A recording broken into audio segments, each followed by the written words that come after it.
Tous et bienvenue dans ce briefing du marché du 15 novembre 2019. Je suis Joris Zana, analyste de marché pour DailyFX France et l'on se retrouve chaque jour pour faire un point sur l'actualité des marchés. Donc avant de commencer, je vous laisse prendre connaissance de l'avertissement légal sur les risques.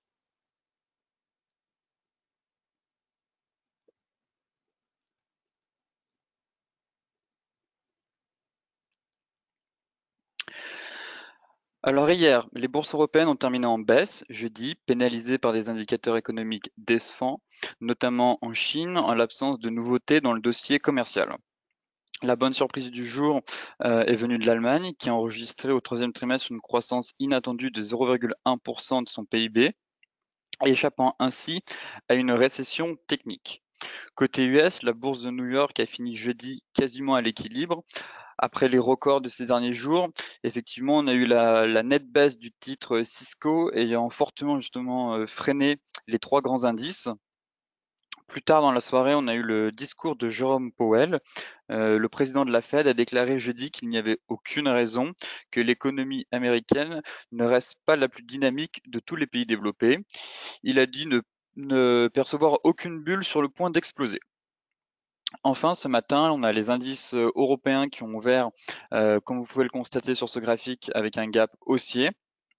Effectivement, durant la nuit, on a eu donc Larry Kudlow, le conseiller économique de la Maison-Blanche, qui a tenu des propos rassurants en ce qui concerne les discussions Chine-USA hier soir, ainsi que les États-Unis se rapprochaient d'un accord commercial. Donc ce matin, le CAC, lui, a ouvert avec un gap haussier. On est toujours dans une dynamique haussière. Toutefois, comme je vous le disais hier, en données 4 heures, on constate qu'on a toujours ce fameux biseau ascendant. Donc on est venu ce matin tester la borne haute vers les 5950 points.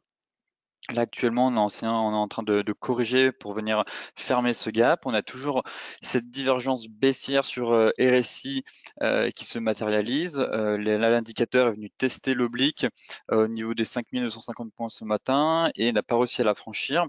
Donc pour moi, on aurait éventuellement un premier signal technique de correction si on casse ce biseau par le bas ainsi que l'Aikid June, mais le vrai support reste tout de même à 5865, qui, je rappelle, reste une résistance donc mensuelle. Donc tant qu'on ne franchit pas cette résistance, ce support, pardon, la baisse du CAC 40 reste tout de même compliquée. Sur l'indice DAX, donc le DAX, lui aussi, toujours dans une forte tendance haussière. Là, on avait un canal qu'on pouvait cadrer la dynamique des cours. J'ai l'impression qu'on est en train de réintégrer ce canal. Là, nous avons un avalement baissier pour le moment sur l'indice DAX. Il faudra tout de même attendre la clôture pour confirmer ou non ce chandelier. En 4 heures, c'est toujours la même chose. Les prix restent enfermés dans un range que l'on peut clairement identifier ici, entre les 13 300 points et les 13 150 à peu près. Donc là, voilà, ça fait plusieurs jours même que l'indice DAX évolue entre les deux bandes de ce range. Donc tant qu'il n'y a pas de cassure par le haut ou un franchissement par le bas, ça va être du ping-pong entre ces deux bornes. Donc en cas de franchissement par le haut, on pourra avoir une forte accélération haussière vers les prochains niveaux, à savoir, je pense, les 13 500.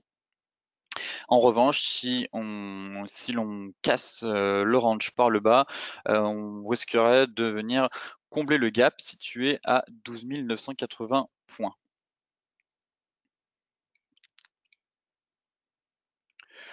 Enfin, le Dow Jones.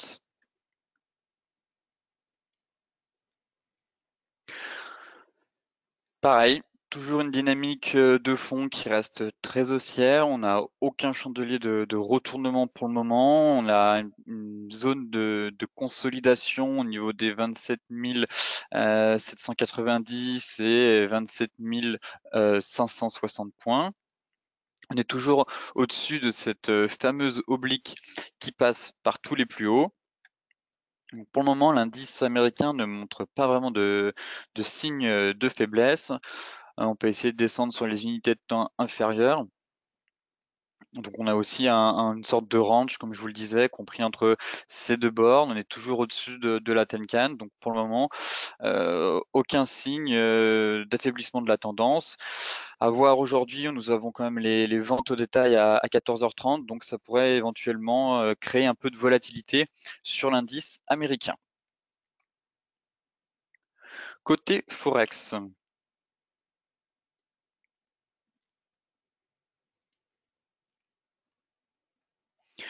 Donc pour l'euro USD, alors l'euro USD tente un rebond. Malgré le double top qui a été activé la semaine dernière et la cassure de la ligne de coup à 1,1075. Effectivement, là, on a eu plusieurs chandeliers d'hésitation. Là, l'euro essaye de rebondir, donc pourrait retourner sur son prochain support situé à 1,1063 ou, dans le cas contraire, effectuer juste un léger rebond pour venir atteindre l'objectif final du double top qui, lui, est à 1,0975.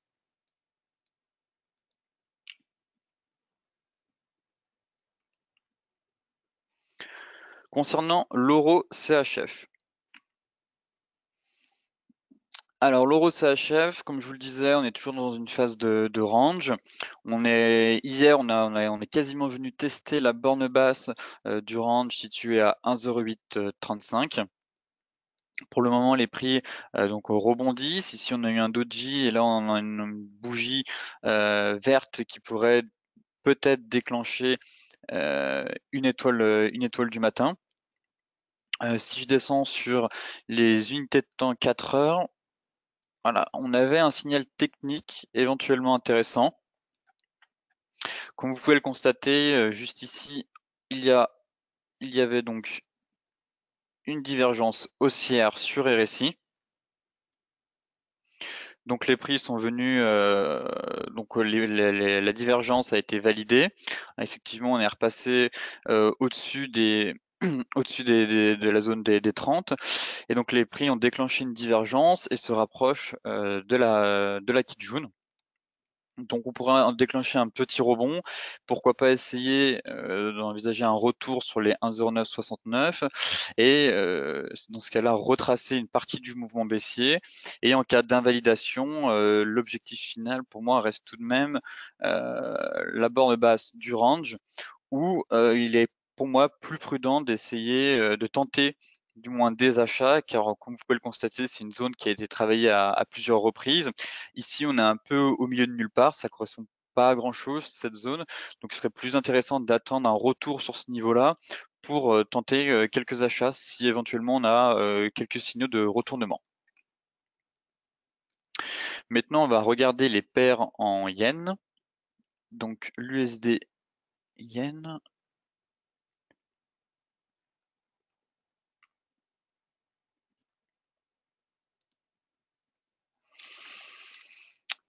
Alors, concernant le dollar face au yen, je trouve qu'on a une configuration technique assez intéressante, si vous regardez bien en hebdomadaire, on a eu un triangle symétrique et on a eu une cassure.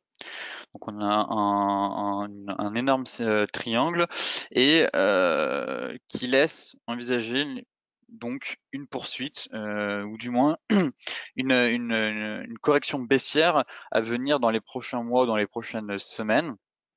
Là actuellement, on dirait qu'on a un pullback, qu'on essaie de revenir. Ici, on a eu un premier pullback, on n'a pas réussi à refranchir ce niveau. Là, on se rapproche donc de la borne de base du triangle. Donc pourquoi pas tenter quelques ventes sur ce niveau qui est quand même assez intéressant, proche des 110. Là, actuellement, on est en train de corriger. On voit qu'on avait plusieurs obstacles juste avant. Là, la Greenspan n'est pas butée sur les prix et sur le bas du nuage situé à 109,60. Donc on commence à voir ici une zone de prix qui est vraiment intéressante à travailler. Si on se met en journalier, c'est là où on a un peu plus d'indications contraires, dans le sens où, comme vous pouvez le voir, on a validé une ETI, donc une épaule tête-épaule inversée. qui est juste ici, et qui laisse entrevoir logiquement, si on reporte la hauteur, un retour vers les 112. Néanmoins, comme je vous le disais, on a quand même un énorme triangle en hebdomadaire. Donc, l'USD face au yen a quand même une configuration assez intéressante. Là, on avait la ligne de coup, on est venu faire un pullback sur ce niveau. Et deuxième élément qui, pour moi, favorise la baisse, c'est que ici on a un biseau. On est venu faire donc on a un biseau ascendant et que là on est venu le casser hier. Et au même moment, on est venu casser l'oblique haussière des prix. Donc on a voilà qui soutenait les prix depuis un moment et on travaille la Kijun. Donc on a un niveau de prix qui est relativement assez intéressant entre la cassure du biseau, la sortie du triangle sur un niveau presque pullback. Donc je pense qu'il y a l'USD face au yen et la paire où techniquement il y a quelque chose à faire dessus. On peut travailler cette zone, que ce soit à la vente, éventuellement si on a une cassure du support vers les 108,35 pour bien confirmer justement la sortie par le bas du biseau et la cassure de la Kijun.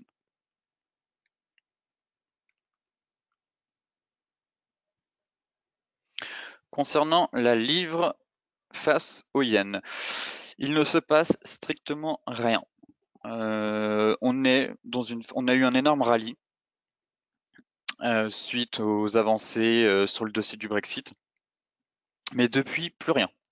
On est vraiment dans une phase de consolidation. Les prix ne savent pas dans quelle direction ils doivent aller. Chose intéressante que je note, c'est que on a l'indicateur RSI qui se dégonfle. Et en général, quand les prix consolident, quand les indicateurs rentrent en surachat, comme ici, qu'on a une phase de consolidation, ça permet justement que les indicateurs techniques se dégonflent, comme vous pouvez le voir sur le RSI, et pourquoi pas ensuite justement avoir l'impulsion nécessaire pour repartir à la hausse. Pour moi, on a un niveau qui est assez intéressant à rejoindre si éventuellement on a des nouvelles news sur le dossier du Brexit prochainement. Ce serait dans un premier temps de viser, je pense, l'oblique baissière. Et pourquoi pas un retour vers les 140, vers les 143. Vers les 143 dans un premier moment. Là-dessus, je reste pour le moment, je suis plutôt haussier, hein. Comme vous voyez, on a eu un rallye, une phase de consolidation, enfin un rallye, correction, un nouveau rallye. Et là, on entre dans une phase de correction. Pourquoi pas repartir, venir tester cette borne dans un premier temps. Et puis, on aura peut-être ensuite plus de visibilité pour la suite sur cette paire.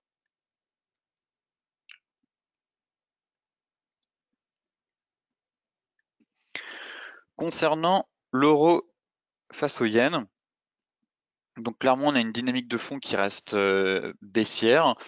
Là, on avait quand même l'oblique qui passe par les plus hauts, qui a été travaillé à de nombreuses reprises.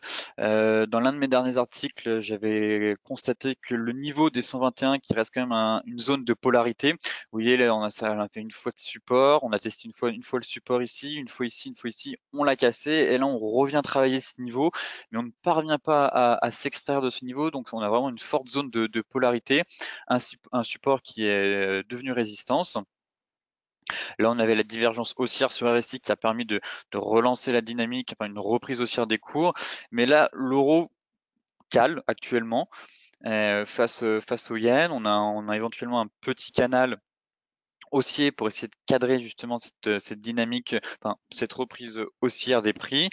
Mais là, on a plusieurs éléments qui montrent que l'euro manque de carburant pour continuer son ascension haussière et pour moi là se dirige plutôt vers le bas du nuage à 118,70 qui correspond aussi au bas du canal. Donc soit on pourra avoir éventuellement un rebond sur ce niveau et pourquoi pas retourner sur le 120, mais en cas de cassure, là on a une grosse zone située justement sur le bas du canal entre les 118,70 et les 118,10. Donc si on casse cette zone, pour moi c'est directement, ce serait un retour au niveau des 115,30. Regardons les matières premières. Donc le Brent, comme je vous le disais, depuis plusieurs séances maintenant, le Brent, on a toujours cette fameuse dynamique de long terme qui est baissière. Et surtout cette fameuse trendline qui passe par tous les sommets et là qui vient buter. Voilà, les prix ici sont venus tester une fois, deux fois, trois fois, quatre fois, cinq fois et ne parviennent pas à franchir vraiment ce niveau qui est renforcé du plat SSB avec l'alignement Kijun, à savoir les 63 vers les 63,50. On a aussi l'oblique et les prix ne parviennent vraiment pas à s'extraire de ce niveau. Ici, c'était vraiment un simple excès qui a tout de suite été corrigé. Donc on pourrait avoir un swing move. Je pense si le pétrole ne parvient pas à franchir ce niveau, on pourra avoir un swing move. C'est donc voilà, on a eu un retracement, enfin une correction baissière. Là, les prix recorrigent à la hausse et pourquoi pas repartir à la baisse. Donc dans un premier temps sur les 60 dollars et enfin l'objectif serait les 56 dollars.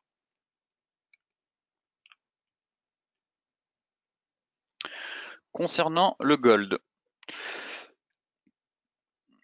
alors l'once d'or a tenté un rebond justement sur cette zone toujours située à 1443. Pour moi, là, actuellement, se situe toujours au milieu de nulle part. La dynamique de fond reste clairement haussière. Comme vous pouvez le voir, l'or, il a plusieurs étapes au niveau de phase, on va dire, de consolidation. Ici, à travers ce biseau, on a consolidé pendant plusieurs semaines, on est reparti à la hausse. Ici, on consolide, on est reparti à la hausse. Et actuellement, on a le même cas. On a le même cas ici, seulement que ça dure depuis un peu plus longtemps. On consolide, on essaye d'avoir des signaux ici. On a fait en avoir un l'autre fois, mais ce n'est pas passé. Et il faut tenter. Pour moi, la dynamique haussière reste intacte sur l'or tant que les niveaux à 1413, 1410 ne sont pas franchis. Pourquoi? Car ce niveau correspond aussi, voilà, comme vous pouvez le voir, à mon plat Kijun en weekly. Donc pour moi, tant que ce niveau-là n'est pas cassé, la tendance reste haussière et au contraire, serait plus opportun d'essayer de trouver des signaux d'achat entre ces bornes, entre les 1412 et les 1443, qui pour moi sont des niveaux techniques intéressants qu'on est venu travailler à plusieurs reprises par le passé, ici aussi. Donc on a vraiment une zone de prix qui est intéressante. Là, pour moi, c'est un peu tôt pour se positionner à l'achat. Éventuellement, comme je vous le disais, on est un peu au milieu de nulle part, à savoir au milieu du canal. Donc, soit attendre un retour sur le bas, pourquoi pas éventuellement, si on a un signal technique via un indicateur ou les chandeliers japonais, ou tout simplement, pour les plus prudents, comme je vous le disais, ce sera d'attendre la cassure des 1510 et la borne haute du canal pour retourner, pourquoi pas, dans un premier temps sur les 1560 dollars et les 1625.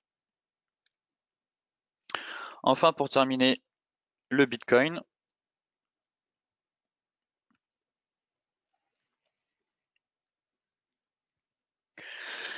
Alors concernant le Bitcoin, on n'a pas grand-chose. Les prix sont toujours en phase se repli, mais on a un repli des prix, pourquoi pas en direction de cette oblique baissière, comme je vous le disais. On a toujours du mal à franchir ce niveau des 9300 dollars. Hier, j'évoquais le retour sur le haut du range, qui est situé juste ici. Et on travaille pile poil ce niveau, donc à 1810 dollars. Et toutefois, on est quand même sous la Kijun, donc il faudrait qu'on parvienne à s'extraire donc des 8800 dollars pour pouvoir retourner dans un premier temps, je pense, à 9200. Et pourquoi pas vraiment dégager un vrai rallye vers les 11 000. Si ce niveau ne tient pas, dans ce cas-là, j'envisage un retour dans un premier temps sur le bas de l'oblique. Ici, situé vers les, là on aurait là justement on aurait la guine qui viendrait buter sur ce niveau de prix qui serait assez intéressant, à savoir l'alignement de Tenkan, Kijun et au niveau des prix, et on pourrait effectuer un pullback, on aurait aussi le bas du nuage, donc on a une zone pourquoi pas assez intéressante de prix au niveau des 8000. Et comme je vous le disais, si effectivement on a bien eu une sortie de biseau descendant, on aurait donc un grand pullback et on pourrait repartir vraiment en direction, pourquoi pas, des 10 000 et des 12 000.